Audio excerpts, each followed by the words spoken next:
Hello everyone, welcome to G centre. दोस्तों कैसे आप सब? उम्मीद है आप सब अच्छे होंगे। चलिए कंटिन्यू करते हैं हम।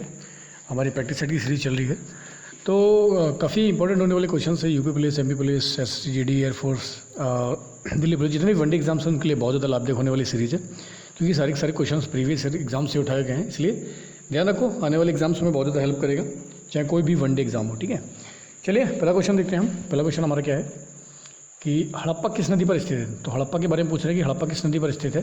तो हड़प्पा आपका है हड़प्पा रावी नदी के तट पर। ठीक है, कहाँ पर है? हड़प्पा रावी नदी के तट पर है, तो इसको ध्यान रखेंगे। जल्दी से कमेंट करो झेलम का उद्गम स्थान कौन सा है। तो झेलम कहाँ से निकलती है, तो झेलम के बारे में बताइए, झेलम कहाँ से निकलती है। वन का सी द राइट आंसर हो जाएगा। नेक्स्ट हम क्वेश्चन देखते हैं कि नर्तकी की कांस्य की मूर्ति जो कांस्य की मूर्ति थी वो कहाँ से प्राप्त हुई थी। तो नर्तकी की कांस्य की मूर्ति आपको प्राप्त हुई थी मोहनजोदाड़ो से। ठीक है, तो मोहनजोदाड़ो से नर्तकी की कांस्य की मूर्ति प्राप्त हुई थी। चनुदड़े से आपको मनके बनाने के कारखाने मिले थे। कालीबंगा से आपको क्या मिला था? ईंट मिली थी। और लोथल में गोदीवाड़ा पाया गया था। तो काफ़ी इंपॉर्टेंट फैक्ट है, इनको भी ध्यान रखना है, बहुत ज़्यादा एग्जाम में बार बार पूछे थे। और जो मोहनजोदड़ो था, यहाँ पर आपको स्नानागार, जो विशाल स्नानागार था वो भी मिला था। तो 2 का डी इज राइट आंसर हो जाएगा। ठीक है, नेक्स्ट हम क्वेश्चन देखते हैं कि काली मिट्टी भारत के किस प्रदेश में अधिक पाई जाती है। तो काली मिट्टी किस प्रदेश में पाई जाती है? काली मिट्टी का निर्माण जो हुआ था ज्वालामुखी उद्गार से हुआ था। ज्वालामुखी उद्गार से डेक्कन प्लेट्यू में ये काली मिट्टी बहुत प्रचुर मात्रा में पाई जाती है। तो क्या महाराष्ट्र में पाई जाती है ये, गुजरात में भी पाई जाती है, और मध्य प्रदेश में पाई जाती है। तो इनमें से सभी इसका राइट आंसर हो जाएगा। ठीक है, ध्यान रखेंगे कि इनमें से सभी इसका राइट आंसर हो जाएगा। 3 का डी इसका राइट आंसर हो जाएगा। तो काली मिट्टी तीनों राज्यों में पाई जाती है। नेक्स्ट क्वेश्चन है हमारा कि वनों से हमें कैसे सहायता मिलती है। तो वनों से हमें किस प्रकार की सहायता मिलती है? मिट्टी के कटाव को रोकने में, बिल्कुल। तो मिट्टी का कटाव को रोकने में वनों से सहायता मिलती है। बाढ़ को रोकने में, बाढ़ को रोकने में भी मिलती है। वर्षा वृद्धि में, बिल्कुल, पेड़ होंगे हरियाली रहेगी तो बढ़िया तरीके से जो रेन साइकिल है वो चलेगा। तो इनमें से सभी, इसका राइट आंसर क्या हो जाएगा? डी। तो 4 का डी इज राइट आंसर हो जाएगा हमारा। तो इनमें से सभी। ठीक है, तो 4 का डी इज राइट आंसर हो जाएगा। नेक्स्ट हमारा क्वेश्चन है कि भारत के किस राज्य में सर्वाधिक लोहा पाया जाता है। तो भारत का कौन सा राज्य है जहाँ पर सर्वाधिक मात्रा में लोहा पाया जाता है? ये आपका उड़ीसा। तो 5 का 20 राइट आंसर हो जाएगा कि भारत के किस राज्य में सर्वाधिक लोहा पाया जाता है? उड़ीसा में पाया जाता है। ध्यान रखेंगे, 5 का 20 राइट आंसर। ठीक है, नेक्स्ट हमारा क्वेश्चन है कि अभिज्ञान शाकुंतलम किसने लिखी है। तो अभिज्ञान शाकुंतलम के लेखक कौन है, इसके बारे में बताइए। तो अभिज्ञान शाकुंतलम लिखी है कालिदास ने। तो महाकवि कालिदास ने अभिज्ञान शाकुंतलम को लिखा है। बहुत मस्ट इंपॉर्टेंट ग्रंथ है ये, ध्यान रखो। ठीक है, और बहुत बार एग्जाम में इसको डाला गया है। मुद्रा राक्षस किसके द्वारा लिखी गई? विशाख दत्त के द्वारा लिखी गई है। अच्छा, शूद्रक ने लिखी है मृच्छकटिकम लिखी है शूद्रक ने। ठीक है, भवभूति ने कौन सी उपन्यास वगैरह, कौन सी किताब लिखी है, इसको कमेंट करके बताओ। भवभूति की रचना बताइए। तो 6 का सी राइट आंसर हो जाएगा। नेक्स्ट हम क्वेश्चन देखते हैं कि पहला परमाणु बम किस शहर में गिराया गया था। तो पहला परमाणु बम आपका गिराया गया था कितना? 6 अगस्त। तो 6 अगस्त को गिराया गया था। ठीक है, 6 अगस्त को। दूसरा कब गिराया गया था? 9 अगस्त को। तो पहला कहाँ? 1945 को। ठीक है, तो पहला कहाँ गिराया गया था? हिरोशिमा। पहला गिराया था हिरोशिमा में, फिर गिराया गया था नागासाकी में। ठीक है, नागासाकी में। तो 7 का D is the right answer हो जाएगा। टोक्यो क्या है? जापान की राजधानी टोक्यो। तो 7 का D is the right answer हो जाएगा। 6 अगस्त 1945 को गिराया गया था।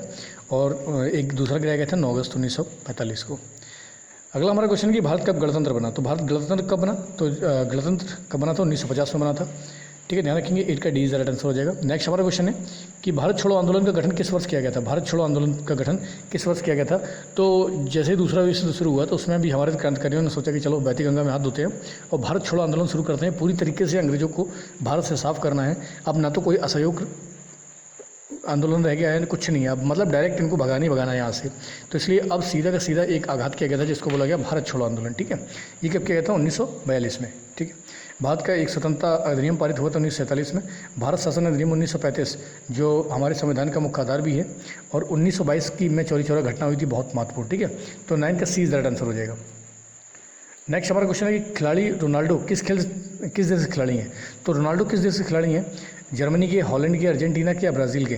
तो यहाँ पर ऑप्शन नहीं है। रोनाल्डो जो है ना, ये पुर्तगाल के खिलाड़ी हैं। किसके हैं? ये पुर्तगाल के हैं। यहाँ पर ऑप्शन में क्यों नहीं दिया है? तो ऑप्शन में नहीं है यहाँ पर। तो ध्यान रखेंगे, रोनाल्डो कहाँ खिलाड़ी हैं? ये आपके पुर्तगाल के। तो इनमें से कोई नहीं हो जाएगा। और रोनाल्डिन्हो अगर होते यहाँ पर तो वो ब्राज़ील से होते। मैसी कहाँ के? अर्जेंटीना के हैं। ठीक है, लेकिन रोनाल्डो कहाँ के हैं? ये पुर्तगाल के हैं। तो 10 का क्या हो जाएगा? पुर्तगाल इज राइट आंसर हो जाएगा। नेक्स्ट हम क्वेश्चन देखते हैं हमारा कि जसपाल राणा का संबंध किससे है। तो जसपाल राणा किस खेल से संबंधित है? तो जसपाल राणा आपके शूटिंग से संबंधित है। तो 11 का इज राइट आंसर हो जाएगा। ठीक है, ध्यान रखेंगे।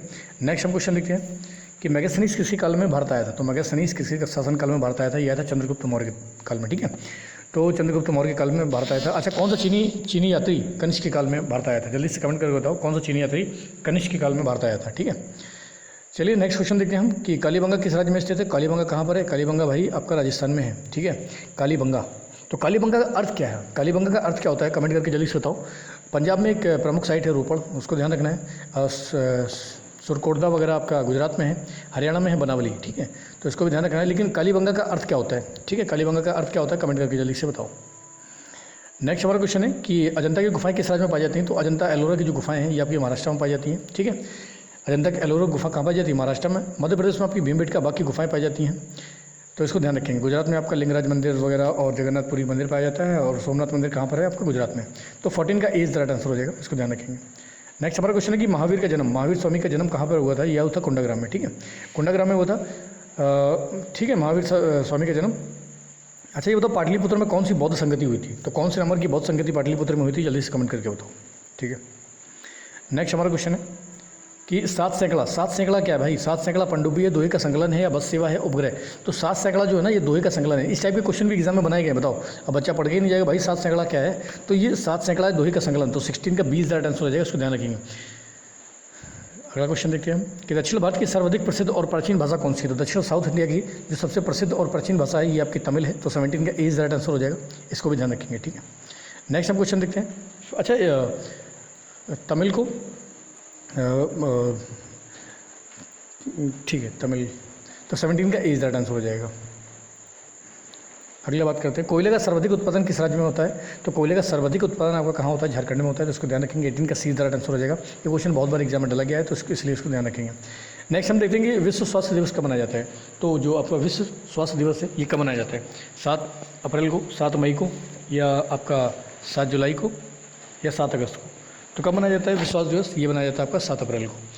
19 का एज राइट आंसर हो जाएगा, 7 अप्रैल। चलो जल्दी से कमेंट करो कि 2023 में विश्व स्वास्थ्य दिवस की थीम क्या थी।